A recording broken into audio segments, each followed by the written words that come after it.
नमस्कार मैत्रिणींनो, प्रेमाच्या रसोई चॅनलवर तुमचं स्वागत आहे। मी आज तुम्हाला संक्रांती विशेष तीळ गुळाच्या पोळ्या बनवून दाखवणार आहे। तर मी त्याचं साहित्य तुम्हाला सांगते। ह्या वाटीने मी 1 वाटी तीळ घेतले, त्याच वाटीने 1.5 वाटी गव्हाचं पीठ घेतले, अर्धी वाटी खोबरं घेतले, थोडासा 2 चमचे मैदा घेतलाय आणि आपल्याला तांदळाची पिठी लावायला लागणार आहे। आणि पिठात मोहन घालायचं, त्यासाठी तेल घेतलंय, थोडीशी वेलची, थोडंसं अर्धी वाटी मी चण्याचे पीठ घेतलंय, चवीपुरतं मीठ, शेंगदाणे आणि 1.5 वाटी गूळ घेतलाय ह्याच वाटीने। तर आता आपण पीठ मळून घेऊ। त्यासाठी मी ताटामध्ये गव्हाचं पीठ टाकलंय। आपण त्यामध्ये 2 चमचे मैदा टाकू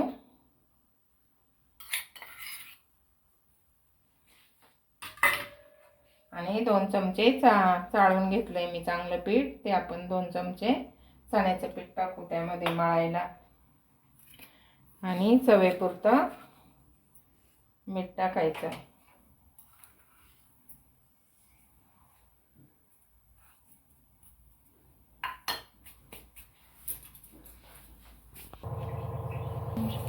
दोन चमचे तेल घेतले। आता आपण लगेच हात नाही घालायचा, आपण याने चमच्याने मिक्स करू। अगोदर गरम असताना मग हात भाजायची भीती वाटते, म्हणून हात नाही घालायचा।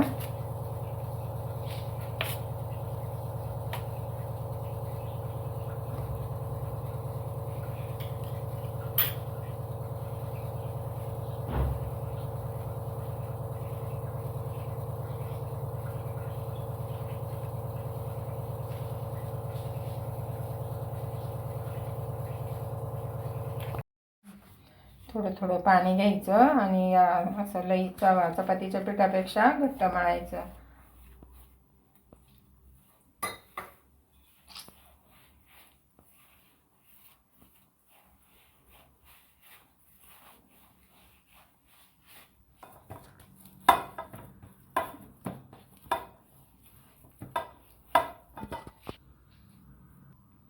कसं थोडंसं तेल टाकू आपण नंतर पण। आणि असं आपलं पीठ आता मळून झालंय। आपण आता 15-20 मिनिटं त्याला चांगलं भिजवून देऊ। असं पीठ पाहिजे।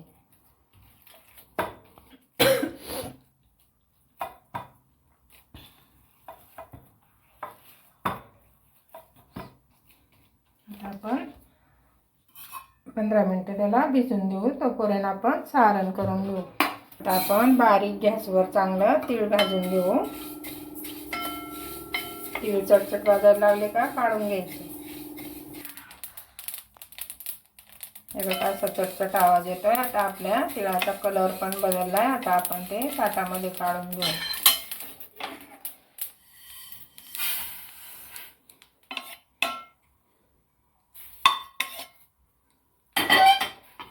नंतर आपण अर्धी वाटी शेंगदाणे घेऊ।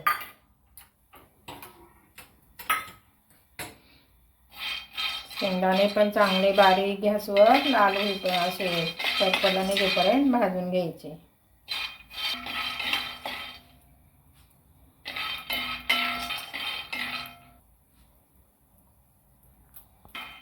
हे बघा आपले आता शेंगदाणे चांगले भाजलेत। आता आपण काढून घेऊ शेंगदाणे।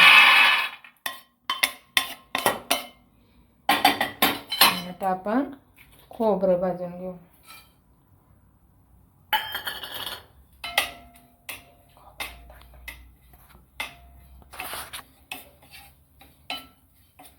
हे बघा आपले आता खोबरं भाजलंय। आता आपण खोबरं काढून घेऊ।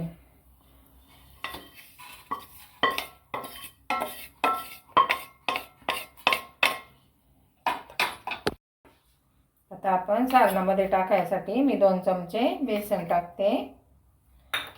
ते चांगलं असं भाजून घ्यायचं आणि तूप नाही टाकायचं याला भाजताना, आपण तेलच टाकू।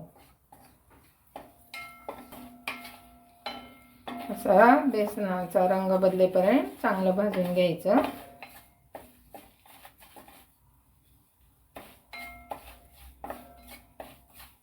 आपलं बेसन आता चांगलं भाजलंय। आपण आता तिळ ते वाटून घेऊ।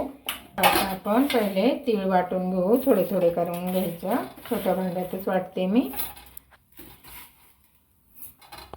असं जास्त बारीक पण नाही करायचं आणि जास्त जाड पण नाही ठेवायचं, नाही तर मग तेल सुटेल. कारण आपण आता परत ना गुळात पण थोडंसं फिरवणार आहे.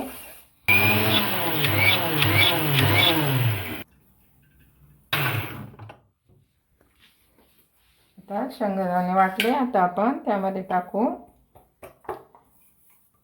आता आपण खोबरं वाटून घेऊ.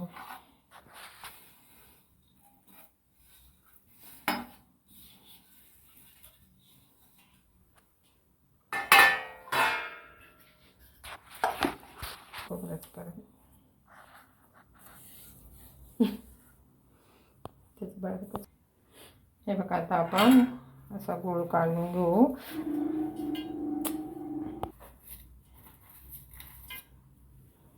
गुळाचे असे खडे नाही राहिले पाहिजे, चांगले किसून घ्यायचे. असं मिक्स करून घ्यायचं. त्याच्यात आपण वेलची पावडर टाकू आणि थोडंसं मीठ चिमूटभर टाकायचं. आता आपण हे मिश्रण आहे ना परत बेसन करून, हे बघा असं आता आपण हे गुळ टाकलाय ना, आता परत मिक्सरवर असं फिरून घेऊ, एकजीव होईल मग चांगलं. आता आपण ते बेसन आहे ना त्यामध्ये हे सारण टाकू. आपलं मिश्रण आता तयार झाले चांगलं. हे बघा, असा लाडू आला ना तर मग पोळ्या छान येतात.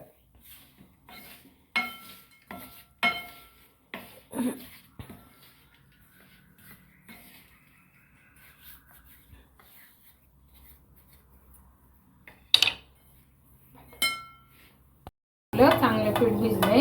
आता 15 मिनिट चांगलं भिजून दिलं पिठाला. आता आपण पोळ्या करायला घेऊ. अशा हे बघा असे या सारणाचे असे उंडे करून ठेवायचे आणि जेवढं हे ना आपलं हे पिठाचा गोळा त्याच्यापेक्षा थोडासा जास्त आपलं सारण भरायचं त्याच्यात. हे बघा असं असं करायचं. अशी वाटी तयार करायची चांगली, खालून थोडंसं जाड ठेवायचं आणि असे हे कडा आहे ना अशा दाबून घ्यायच्या. अशी वाटी खोल वाटी तयार करायची आणि त्याच्यात आपण हा असा उंडा असा भरायचा. तो उंडा असा दाबून घ्यायचा चांगला, म्हणजे सारण सगळीकडे लागतं. हे बघा असं आपण मोदक करतो ना असं असं करून असं सारण दाबून घ्यायचं चांगलं.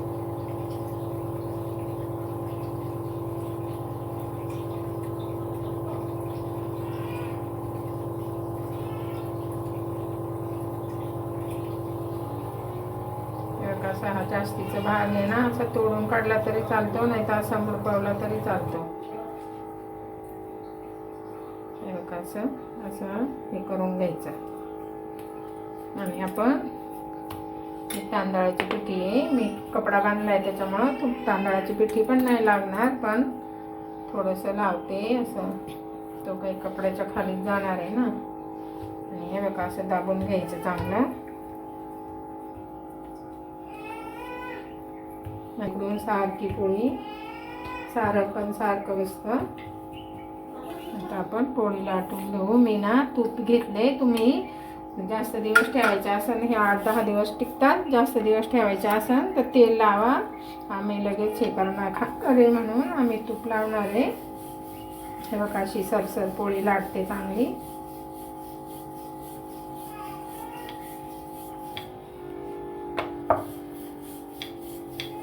सगळ्या बाजूनी सारण गेलं पाहिजे अशी पोळी लाटून घ्यायची चांगली.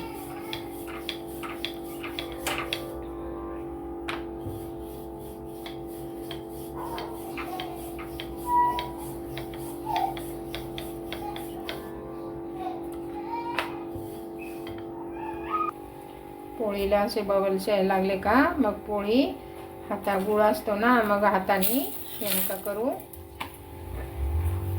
अशी कलथ्याने उलटून घ्यायची.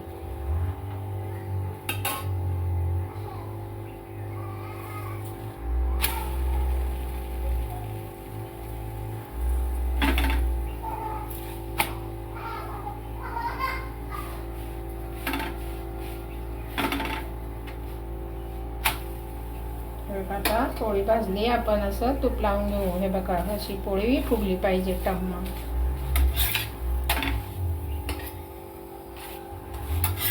आता आपण अशी जाळीवर काढायची पोळी, कारण ना ती हे वाजते ना, चिवट होते म्हणून जाळीवर काढायची. आता आपण तुम्हाला अजून एक लाटून देते, दाखवते.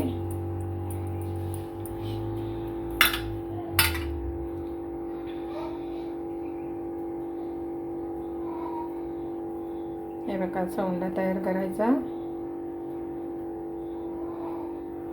आपण पुरणाची पोळी करतो ना, तशीच करायची.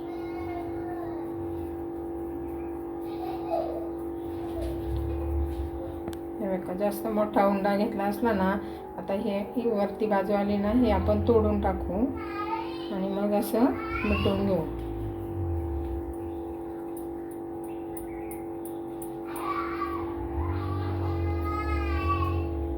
हे बघा, पोळपाटा घेतली का अशी दाबून घ्यायची, म्हणजे सगळीकडे सारण पसरतं.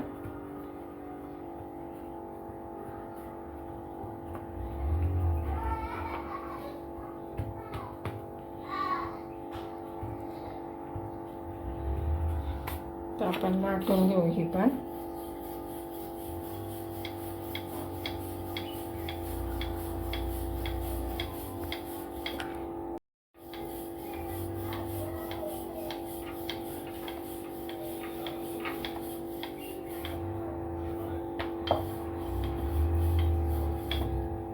बघा कसं सगळीकडं सारण बसलंय चांगलं.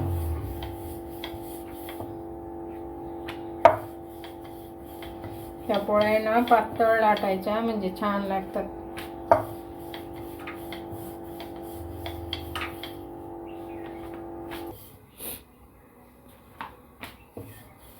बघा, आपली दुसरी पण पोळी तयार झाली. आता आपण ती पण भाजून घेऊ. अशा प्रकारे आपण ना सगळ्या पोळ्या करून घेऊ. पोळ्या तयार झाल्यात माझ्या, 15 पोळ्या तयार झाल्यात. हे बघा, असं पूर्ण सारण पण चांगलं भरलेलं आहे. हे बघा, फुल असे भरलेले सारण आहे. हे बघा, अशा प्रकारे आपल्या पोळ्या तिळ आणि गुळाच्या पोळ्या तयार झाल्या. तुम्हाला जर लाईक करा, सबस्क्राईब करा, कमेंट करा. संक्रांतीच्या दिवशी अशा मी अगोदरच केल्या, तुम्ही संक्रांतीच्या दिवशी नक्की करून बघा, खूप छान होतात.